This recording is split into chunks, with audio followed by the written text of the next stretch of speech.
Hi guys, how you doing? Samir here, and today I want to present you my top 5 countries for doing business. Guys, I always try to support you here on this channel, and I want you and I to succeed from down here to up there. And yes, the place where you live can decide a lot. As you may know guys, I have decided to leave the country for a while to get in touch with new business cultures and new business environments.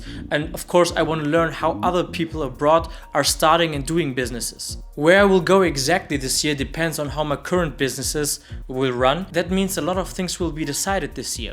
In any case, I want to show you my top 5 places where you can go to start and do good business. Like often in my videos, I want to split this video again into 2 parts. In the first part, I want to show you the criteria I used to choose my top 5 countries. In the second part, we talk about each country in detail. Like always guys, let's dive in. First, let's talk about the criteria guys. Number 1, political stability.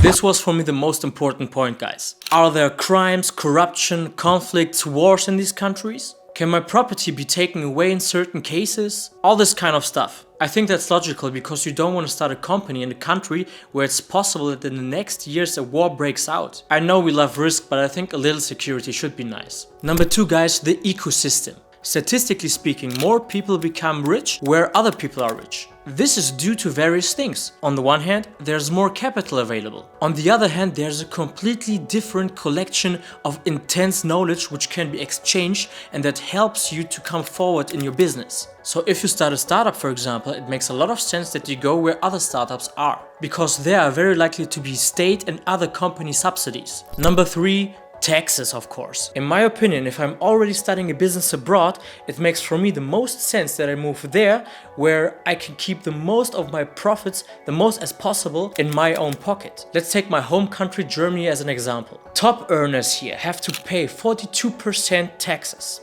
That makes Germany worldwide number 1 in taxes. Other criteria I included were the World Bank's data, which in turn included 10 KPIs from the business sector and, for example, something like market opportunities. Now let's get into it guys. Rank number 5, the USA of course. Who would have thought that the country which gave birth to companies like Apple, Tesla and so on would be on rank 5? The country is politically stable even if it lags behind in some areas, for example like healthcare. With New York's Wall Street and countless banks, of course you have the best environment in the banking and insurance sector. And of course you have the most developed startup scene and startup sector all over the world, the Silicon Valley. And you have to understand guys, where the most successful startups all over the world are located, of course the most successful investors are also located. Andreessen Horowitz, Y Combinator, Sequoia Capital, all famous venture firms from the Silicon Valley. In general, it simply applies that more venture capital is available in the USA compared to other countries.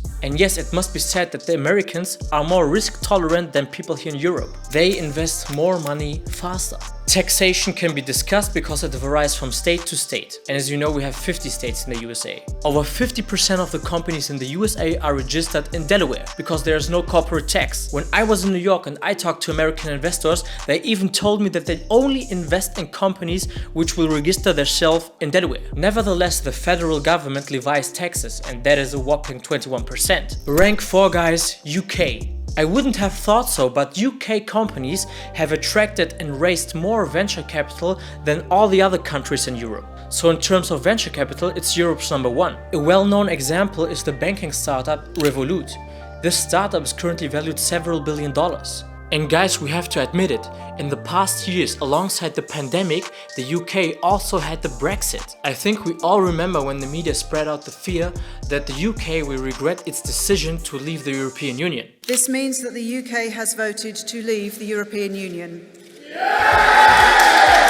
But no, everything is going well. You can set up a company very easily, very quickly and even very cheaply. Setting up a company costs you between 14 and 20 pounds. And last but not least, you enjoy the lowest tax rates in whole Europe with 19%. What speaks against the UK? Well, the same like in San Francisco or New York, you have extremely high living costs. Of course, especially in London where the epicenter of business is. For someone who just likes to pack his backpack and move to London, the financial struggle will be real.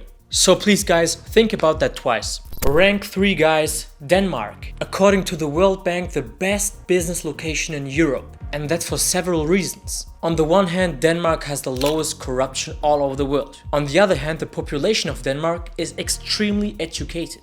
50% of Denmark's population finished a university degree. 4 out of 5 people speak English. Especially this point is promoted at another level. For example, if you watch American TV series in Denmark, for example The Big Bang Theory, they are not dubbed in Danish. Each series is broadcast in its original language with subtitles. According to the European Commission, Denmark is Europe's leader for innovations. Denmark has the world's largest cluster for biotech companies. So if you're working in this sector, it makes a lot of sense to settle up there. It's effortless to set up a business because you have lower employee costs and you have much lower rents compared to the other European countries. And the corporate tax ends at 22%. So for those who want to keep the European securities, Denmark is the perfect choice for you. Rank 2 guys, Singapore. A small state with an extremely high density of millionaires. Every 6th household in Singapore is led by millionaires, which of course increases the availability of venture capital. Singapore worldwide has an extremely strong position, especially because of the Malacca Canal. 25% of the worldwide ship traffic passes through the Strait of Malacca. This is the reason why a lot of companies have settled down in Singapore, and that means of course a good ecosystem for your business. And the company tax reaches its maximum at 17%. One extreme advantage in taxes in Singapore. In Singapore you don't have a capital gains tax. That means if you start a company and you sell the company, for example 2 years later for $10 million, you don't have to pay taxes for that. You only pay taxes on profits of the company. When you sell your company in Germany, you have to pay around 30% just capital gains tax. Overall, Singapore is very safe and it's one of the most politically stable countries all over the world. You can quickly travel to another countries in Southeast Asia, which possibly represents a good vacation spot, but also the other countries in Southeast Asia are representing a good market for your business. The connection is there, so definitely a place to consider. Rank number 1 guys, and I believe this will be very controversial. I have considered for a long time if I should count this country as separately. For me, rank 1 is Qatar and its surrounding Gulf states. I think someone asked, okay, these Eastern Arab countries, why? Well, on the one hand, we know that these countries became rich through oil. And yet, first glance, one might think, what happens if there's no oil anymore? Of course, these countries already have planned for that case. Over the last years, these countries made a lot of transformations in their economy. The Gulf states are becoming more and more high-tech locations with high-tech innovations. Innovation is part of Dubai's DNA.